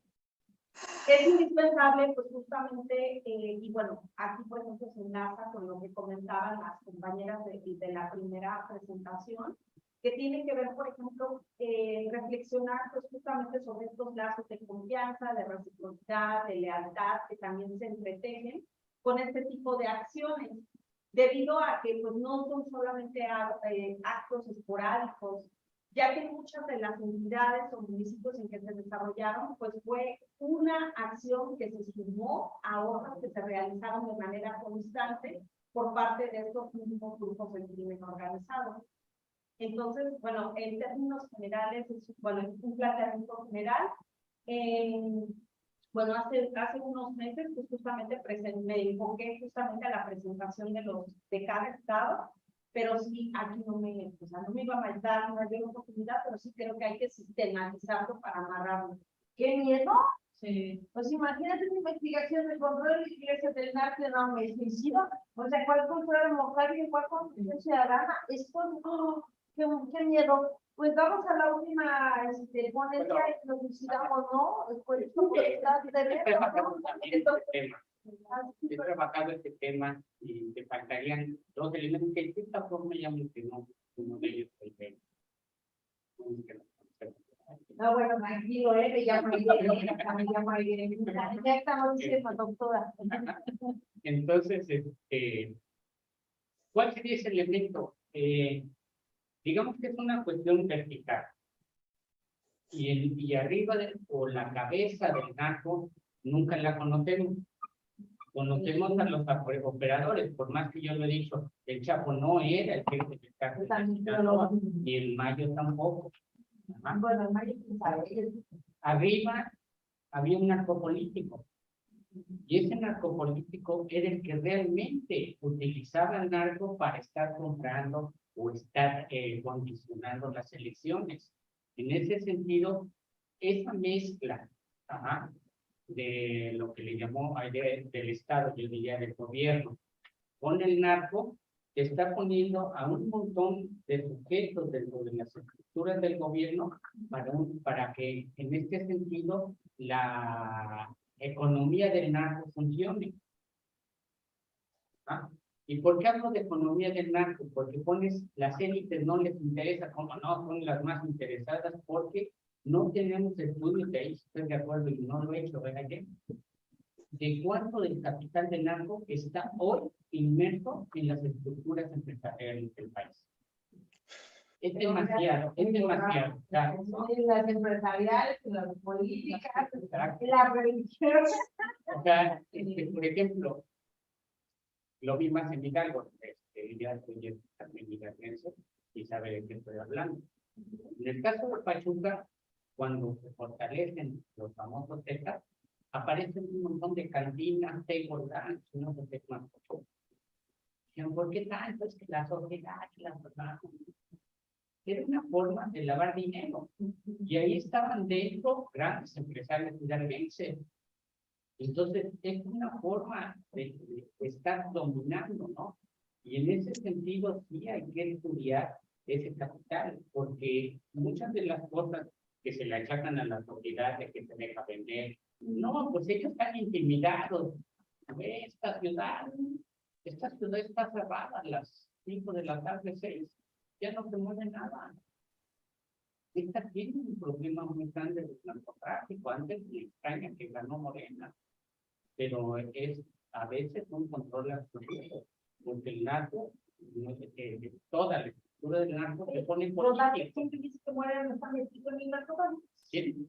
Exacto, ¿quién dice que no? O sea, por Dios, todos los partidos traen problemas con el narcotráfico, Morena incluyendo. Y metiendo esa variable, alguna vez intenté hacer de cuántos políticos han muerto por el narcotráfico. O sea, es cierto, un cártel pone a un presidente municipal, se expande el otro cártel y lo mata. Entonces, son decenas, en la del 2016, eran decenas de políticos que habían asesinado al narco. Y todavía en ese tiempo les decía a mis alumnos, creo que ahí es más peligroso ser político que otra cosa, ¿no? No, es que me amenazaron a mí también por una de esas en Hidalgo, entonces, ¿qué hago, no? No, pues ahorita me parece que el tema muy importante. Pues muy bien. Bueno, pues vamos a dar el tiempo porque ya también, ya no tenemos las 2 horas, visto que somos poquitos, a veces somos más, entonces necesitamos el tiempo. Muy bien, vamos contigo, mi querido Jonathan. Hola, espero que me escuchen muy bien. Sí, Buenas tardes, buenos días a todos. Doy las gracias al comité organizador, primero porque espero no haberlos metido en un aprieto, porque mi intención era ir a Colima, pero bueno, debido a cuestiones personales ya no pude asistir. Esta ponencia se llama La esfera partidaria electoral como estrategia de poder de la cúpula empresarial de León, Guanajuato, teniendo especial énfasis en los años de 1977 al 2021 y es parte de algunos resultados de investigación de tesis de doctorado, ¿no? Entonces aquí vamos a ver algunos elementos. Jonathan, miren, nada más les aclaro, esa figura representa el zapatero, que es la empresa máxima en León, ¿no? Nada más como figura de su... Así es, eso es muy importante, precisamente es el monumento al zapatero y esta estatua está en la cámara de los industriales del calzado del estado de Guanajuato, que está en León. Y esto es muy importante para lo que voy a mencionar a lo largo de la presentación. Si me ayudan con la siguiente, gracias ahí por la aportación del dato. Voy a brindar algunos factores de orden geohistórico que es muy importante considerar para mi estudio, ¿sale? Guanajuato tiene la peculiaridad, a diferencia de la mayoría, no todos, pero sí la mayoría de las entidades federativas de México, donde la capital no es el epicentro económico y político. Es decir, León tiene una primacía económica y política por encima de la capital, y eso es una condición que muy pocas entidades federativas tienen en México. Y parte de esto se debe digamos, al empuje que ha tenido la élite, la burguesía empresarial en esta ciudad, precisamente la zapatera. Por eso puse el monumento, de hecho la foto es mía, el monumento del zapatero, porque para entender a la burguesía industrial leonesa es muy importante tener en cuenta al sector el sector cuero calzado, específicamente los zapateros, ¿sale? Hay que recordar, y esto viene a romper un poco lo que mencionaba uno de los ponentes, sobre que México es uno de los países menos utilizados por la religión. Aquí en Guanajuato, la religión, o no propiamente la religión, la Iglesia Católica como aparato es muy importante y hay que comprenderlo en ese sentido, ¿no? Porque muchas veces va en alianza, en vínculo con la élite empresarial, en este caso de León. Hay que recordar que entre 1926 y 1929, en el Bajío mexicano, entendido como Michoacán, Querétaro, Guanajuato, Jalisco, ¿no? Aguascalientes, San Luis Potosí, tuvo su auge la Guerra Cristera. Y como remanente de la Guerra Cristera se funda en León, nada más ni nada menos que la Unión Nacional Sinarquista, ¿sale? Que hay que recordar que es un movimiento vinculado con la ultraderecha y un catolicismo sumamente conservador, ¿sale? Incluso años después, aquí en León llegó muy poco, verdaderamente muy poco, la teología de la liberación. Ese es un aspecto muy importante que hay que tenerlo en cuenta, ¿no? Y bueno, León se promociona o se vende como la capital mundial del calzado. ¿Por qué? Aquí hay factores políticos que hay que tenerlo en cuenta. Durante la Segunda Guerra Mundial, hay que recordar que Estados Unidos se clavó en el conflicto, ¿no? Era el protagonista del conflicto, dejó de producir algunos insumos satisfactores y México empezó a exportar zapato en gran cantidad hacia Estados Unidos para los habitantes de ese país. Por otro lado, también en León se fabricó mucha de la bota militar estadounidense, o que utilizaron los soldados de ese país, los militares. Y por otro lado, una política, un discurso de Ávila Camacho, lo que voy a decir lo dijo Ávila Camacho, reitero, no lo digo yo. Ávila Camacho, que gobernó México entre 1940 y 1946, dijo que México tenía que dejar de ser un país de guarachudos, tal cual, ¿no? En esa posición clasista, pues imagínense, ¿no? El país empezó a calzarse y la burguesía industrial de esta ciudad, pues tuvo un periodo de bonanza económica entre la década de los 40, 50 y 60, ¿vale? Entonces, ahí se empieza a constituir esta élite zapatera en la ciudad, que va permeando además en diferentes capas del estado de Guanajuato. Hay que recordar también que Guanajuato es un espacio geoestratégico entre la Ciudad de México y Guadalajara, las dos ciudades más grandes demográficamente del país, ¿no? Y más importantes en términos políticos y económicos. Hay un vínculo económico y cultural de los Altos de Jalisco que nos ayuda a entender mucho del conservadurismo católico y digamos, esta alianza entre la iglesia y el sector privado, y es un empresario sumamente activo, ¿sale? Ahorita vamos a mostrar algunas evidencias. Si nos ayudan con la siguiente, por favor. Bueno, ahí es un mapa simplemente para localizar a la zona metropolitana de León con las ciudades más importantes tanto de Guanajuato como de algunos estados cercanos, ¿no? Como pueden ser Lagos de Moreno o bien Querétaro, ¿sale? Es un mapa que diseñamos. Si me ayudan con la siguiente, se los agradecería mucho. Ahí hay un discurso de Ricardo Sheffield Padilla. Ricardo Sheffield Padilla se le entrevistó en mayo de 2018. Para algunos a lo mejor no sea muy familiar Ricardo Sheffield. Si me ayudan con la siguiente, ese es el mapa que les decía. No, la anterior, perdón, ahí donde estaba el discurso de Sheffield. Bueno, gracias. Sheffield fue alcalde de León durante 2009 y 2012. A lo mejor no les es tan familiar, pero actualmente es el titular de la Profeco.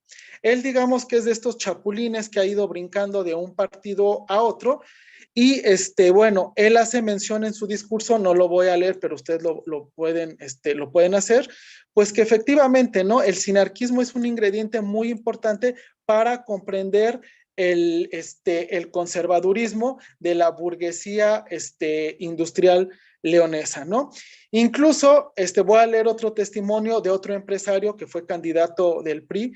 Nos dice: un factor determinante en el activismo leonés ha sido sin duda la lealtad y la solidaridad de los leoneses con la Iglesia Católica, su madre y maestra, la cual ha sido un actor principal en las luchas y en las definiciones de los propósitos ideológicos de los cambios de época sucedidos en México.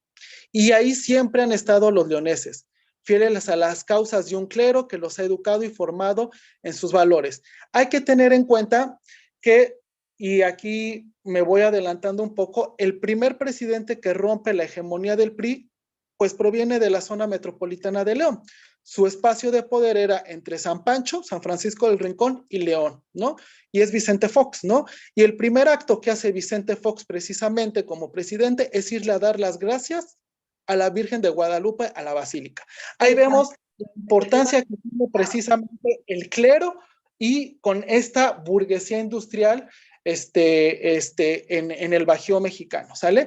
Es muy importante tenerlo en cuenta, ¿no? Y precisamente en ese sentido, ver las escalas geográficas, es decir, muchas veces hacemos el análisis a escala nacional, pero también nos ayuda mucho ver estas escalas o estos ingredientes regionales y locales, municipales, vaya. Si me ayudan con la siguiente. Bueno, hay que recordar algo, voy a ser muy breve en esto. En 1946 se forma un partido político, 1945, se forma un partido político que se llama la Unión Cívica Leonesa.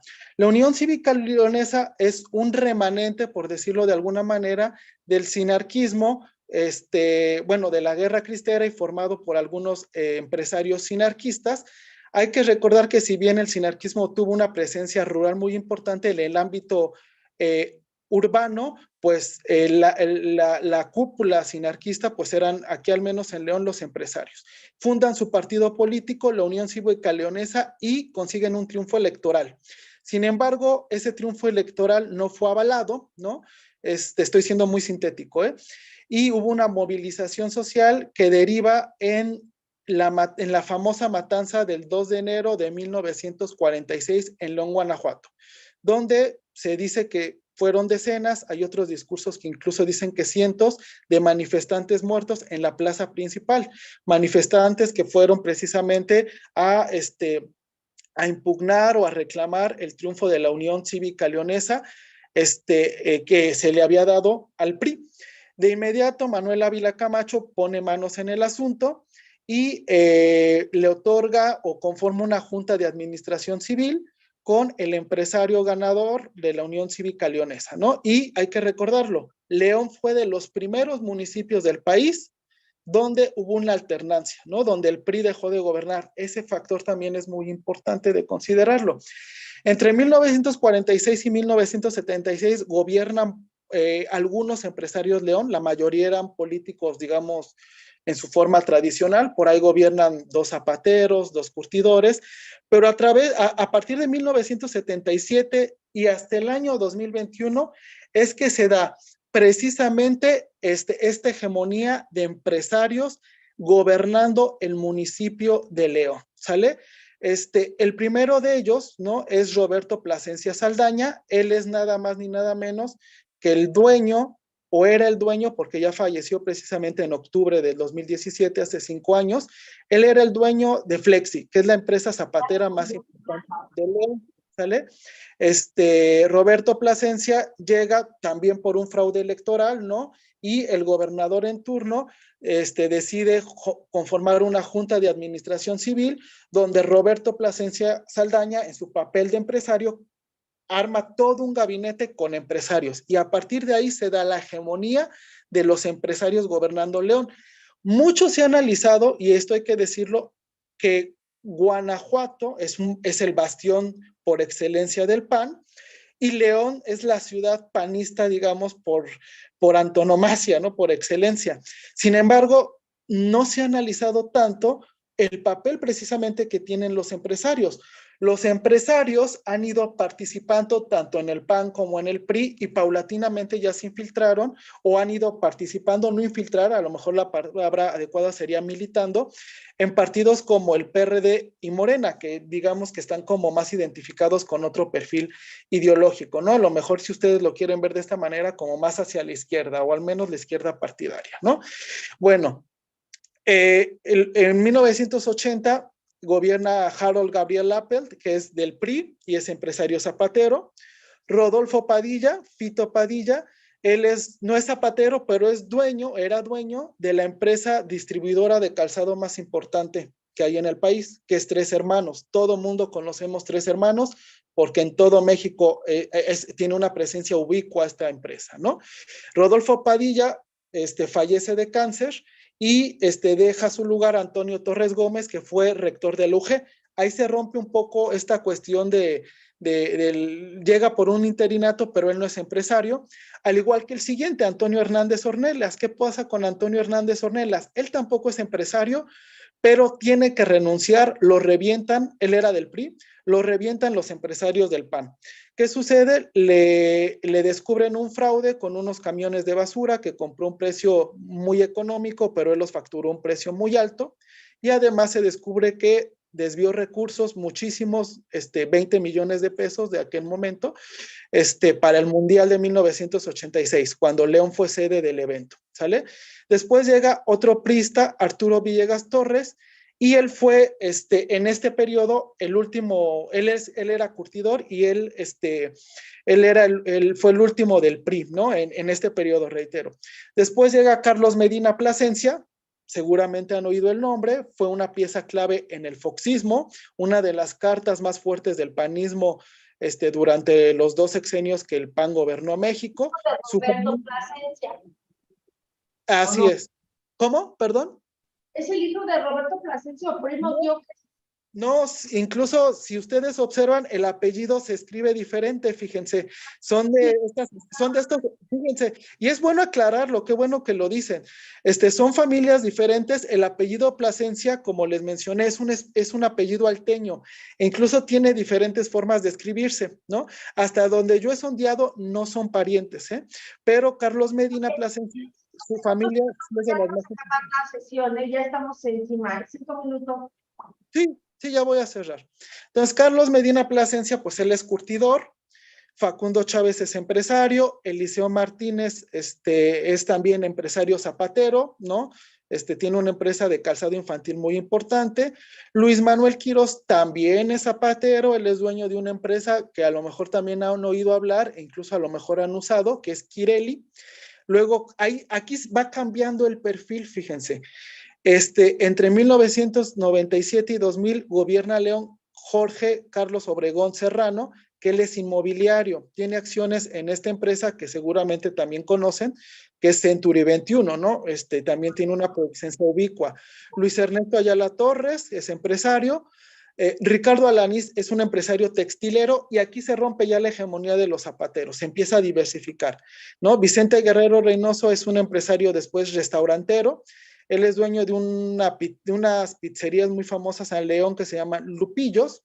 Después gobierna Ricardo Sheffield, que fue gerente de una empresa muy importante aquí en León, que se llama Coqueta y Audaz, de calzado infantil, y es el actual titular de Profeco. Y después llega este rompimiento de panistas con Bárbara Botello, pero Bárbara Botello también es empresaria, ¿no? Tiene una serie de negocios. Ella solicita licencia para continuar con otras labores políticas y llega un no empresario que es Augusto Villasana y finalmente gobierna en 2 trienios Héctor López Santillana, que ha cumplido varias funciones gerenciales en varias empresas zapateras y en la Cámara de Calzado. Entonces, si me ayudan con lo siguiente para ir cerrando y podamos retroalimentar, los empresarios de León, especialmente los zapateros, aunque como ya vimos, esta cúpula empresarial se fue diversificando y fueron tomando un protagonismo y capacidad de agencia otros actores sociales, pues empezaron a ver al ayuntamiento, a la alcaldía, ¿no? Como un espacio de poder. Es decir, ya no nada más se restringían a la fábrica como espacio de poder, ¿no? Y a partir de ahí hay un despliegue electoral que viene en 2 sentidos. Uno, tiene que ver con a veces ellos se suman como militantes, especialmente, reitero, al PAN y al PRI, porque hay una afinidad con este tipo de partidos, y a veces es al revés, el partido político los invita, ¿no? Tanto el PAN como el PRI. Sobre todo hay que tener en cuenta, esta lista que mostré anteriormente, eran candidatos en su mayoría del PAN empresarios, pero el PRI también siempre postuló empresarios. Este también es un factor muy importante a tener en cuenta, ¿no? Cómo esta élite empresarial, muchos de ellos con las crisis del calzado que ha habido, ¿no? Primero en los 70, ¿no? Cuando empieza este proceso de globalización contemporánea, por así decirlo, donde la competitividad se empiezan a abrir los mercados, muchas empresas no están preparadas, muchas empresas quiebran aquí en León y es cuando muchos empresarios empiezan a ser militantes en política, en partidos políticos, porque saben que ahí pueden obtener información, obtener recursos, ¿no? Y además tener información de primera mano en los planes y en los proyectos de ordenamiento territorial, por ejemplo, ¿no? Y precisamente aquí en León se ve muy claro esta pugna por enaltecer los valores católicos. Es prácticamente, si uno revisa los discursos de los candidatos, siempre se hace alusión a los valores católicos. Hay una exaltación del libre mercado, ¿no? León es una ciudad que está volcada, ¿no? En el imaginario de muchos de sus habitantes hacia el empresarialismo, hacia el emprendedurismo, y además siempre se ha destacado por parte de esta burguesía industrial la tradición anticentralista del municipio, precisamente respaldada en la matanza del 2 de enero. La gente del PAN siempre hacía alusión a esto, que León fue de los primeros municipios del país donde se rompió la hegemonía del PRI.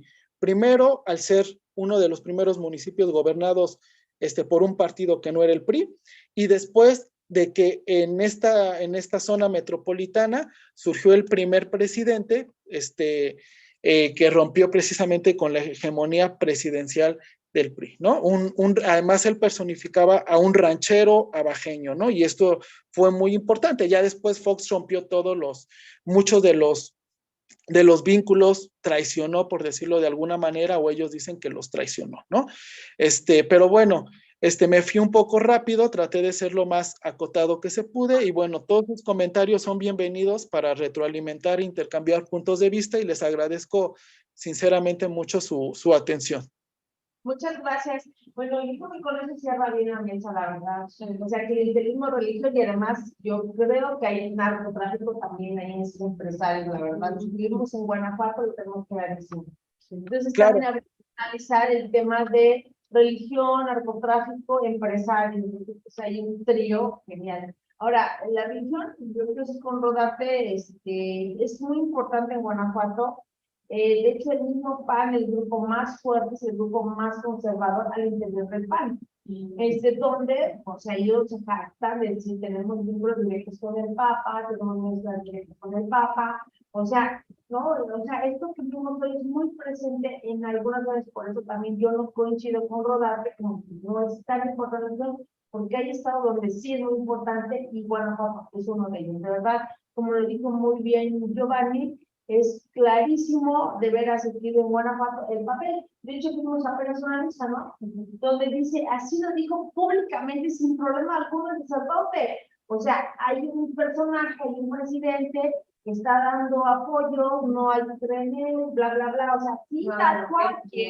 Recibanlo, pero no hagan lo que quieran. Exacto, o sea, pero así, o sea, al final de mí es así como que hasta la limosna lo dijo, una cosa Que era parte del, bueno, no recuerdo cómo se llama, pero que ellos daban como el análisis de lo que leyeron de la Biblia y ahí lo metieron. no, bueno, no, pero es muy común eso, y bueno, entonces ahí está para que veamos que, bueno, pues muchas gracias, cerramos la mesa con un tema pues muy estresante, muy espeluznante, de el papel de esos tres elementos en la construcción de la ciudadanía o en la reconstrucción de la ciudadanía.